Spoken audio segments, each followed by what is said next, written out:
கர்த்தருடைய பரிசுத்தமான நாமம் மகிமைப்படுவதாக.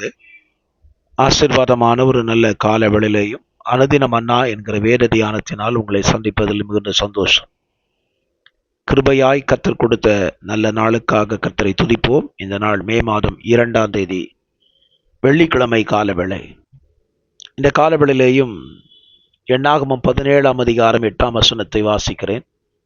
மறுநாள் மோசே சாட்சியின் கூடாரத்துக்குள் பிரவேசித்த போது, இதோ லேவியின் குடும்பத்தாருக்கு இருந்த ஆரோனின் கோல் துளிர்த்திருந்தது. அது துளிர்விட்டு பூ பூத்து வாதுமை பழங்களை கொடுத்தது. ஒரு அழகான வார்த்தை. எண்ணாகமம் 17ஆம் அதிகாரத்தை இன்றைக்கு வாசியுங்கள், தியானியுங்கள். இந்த வசனத்தில் நாம் புரிந்து கொள்ளக்கூடியதான ஒரு அர்த்தம், தேவன் தெரிந்து கொள்ளும் மனிதனை தேவனே பிரித்தெடுக்கிறார் என்பதை இந்த வசனத்திலே நாம் அறிந்து கொள்ள முடியும். இந்த வசனத்தின் பின்னணி, கர்த்தர் தெரிந்து கொள்ளுகிற கோத்திரம் எது என்கிற பிரச்சனை வந்த பொழுது, கர்த்தர் இஸ்ரவேல் கோத்திரங்களில் 12 கோத்திரங்களிலே 12 கோல்களை வெட்டி ஆசரிப்பு கூடாரத்துக்குள்ளே வைக்க சொல்லுகிறார். மறுநாள் காலையில் வந்து பார்த்த பொழுது, லேவி கோத்திரத்தை சார்ந்ததான ஆரோனின் கோல் துளிர்த்திருந்தது. அப்படியானால் ஒரு காரியத்தை புரிந்து கொள்ளலாம். தேவன் தெரிந்து கொள்ளும் மனிதனுடைய வாழ்க்கை துளிர்விடும். தேவன் ஆரோனைத்தான் தன்னுடைய ஊழியத்திற்காக தெரிந்து கொண்டதினால அவன் கோலை துளிர்க்க பண்ணினார். துளிர்விட்டது மாத்திரமல்ல, அது பூ பூத்து வாதுமை பழங்களையும் கொடுத்தது என்று வேதத்தில் எழுதப்பட்டிருக்கிறது. அப்படியானால் நாம் காரியத்தை சிந்தித்துக் கொள்வோம்.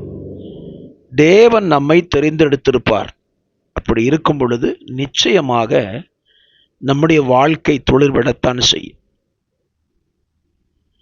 தேவன் தெரிந்து கொள்ளாதவருடைய வாழ்க்கை துளிர்விடப் போவதே இல்லை.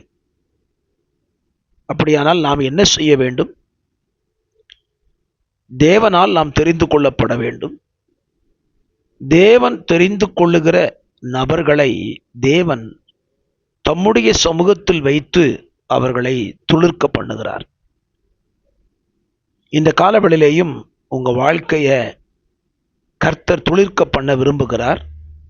அதற்கு ஒரே ஒரு வழி, ஆசரிப்பு கூடாரத்துக்குள்ளே நாம் செல்லும் பொழுது, தேவ சமூகத்துக்குள்ளே, தேவ பிரசன்னத்துக்குள்ளே நாம் இருக்கும் பொழுது நம்முடைய வாழ்க்கையை அவரே துளிர்க்க பண்ணுவார். ஆகவே துளிர்க்க பண்ணுகிற வரைக்கும் அந்த கோல் ஆசரிப்பு கூடாரத்துக்குள்ளே தான் இருந்தது. அது துளிர்ப்பதற்கு தேவன் எடுத்துக்கொண்டதான நாள் நேரம் அப்படின்னு பார்த்தீங்கன்னா ஒரு 12 மணி நேரம் தான். சாயங்காலத்தில் வைத்தார்கள், மறுநாள் காலையில் துளிர்விட்டது. ஸோ நம்மளுடைய வாழ்க்கையை துளிர்க்க பண்ண கர்த்தரால் முடியும். கர்த்தருடைய கரங்களில் நம்முடைய வாழ்க்கையை நாம் அர்ப்பணிப்போம். நிச்சயமாய் நம்முடைய வாழ்க்கையை துளிர்க்க பண்ணி நம்மை ஆசீர்வதிக்க பரலோகத்தின் தேவன் உதவி செய்வாராக. பரிசுத்த பிதாவே, இந்த காலவெளியிலையும் நீர் தெரிந்து கொள்ளுகிற உங்கள் பிள்ளைகளை துளிர்க்க பண்ணி நீர் ஆசீர்வதிக்கிறதற்காக உமக்கு நன்றி சொல்லுகிறோம். வார்த்தையை கேட்கிற பிள்ளைகளை ஆசீர்வதியும். இயேசுவின் நாமத்தில் ஜெபிக்கிறேன் பிதாவே, ஆமேன், ஆமேன்.